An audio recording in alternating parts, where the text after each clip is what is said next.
Praise the Lord. இன்றைக்கு 27வது நாளுக்குரிய தியானத்திற்கு மார்க் 7ஆம் அதிகாரம் 24 தொடங்கி 30 உள்ள வசனத்தை வாசிக்கும் போது, சீரோபேனிக்கியா என சொல்லப்பட்ட நாட்டிலிருந்து ஒரு பெண்ணு இயேசு வண்டைக்கு வர்றாங்க. அப்படியே பெண்ணை கூட்டிட்டு வர்றாங்க. அந்த பெண்ணு பிசாசினால் அகப்பட்டு மிகவும் வேதனைப்படுகிறாங்க.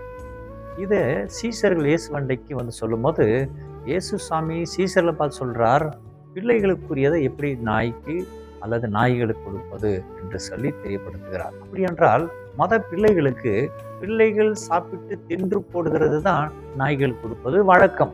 அதை தான் ஆண்டவர் அங்க முன்மொழிகிறார். இந்த வார்த்தைகள் அந்த பெண்ணு கேட்கும்போது, அந்த பெண்ணு பிள்ளைகள் தின்று மேஜையில் இறைகிறதான துணிக்கைகளை நாய்கள் சாப்பிடும் என்று சொல்லி வார்த்தை சொல்லும்போது, இயேசு சாமி மிகவும் வியந்து அப்படி விசுவாசத்தை ஆண்டவர் மெச்சி கொண்டு அப்படி குமாரத்திக்கு சுகம் கொடுக்கிறார். அந்த பெண்ணுக்குள்ள இருந்த ஒரு நல்ல ஒரு தன்மை என்னவென்றால், தன்னுடைய சூழ்நிலை எதையும் பார்க்கவில்லை. தனக்குன்னு சொல்லி தேடி வரும்போது வந்த எந்த இக்கட்டான சரி, விசுவாசத்தை இயேசுவை மறுதலிக்கவே இல்லை.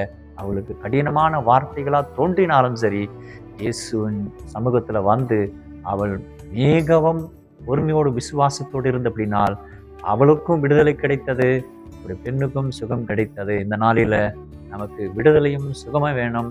அந்த நாள் தான் இந்த நாள். தியானித்து இயேசு வண்டையில் சேருவோம். God bless you.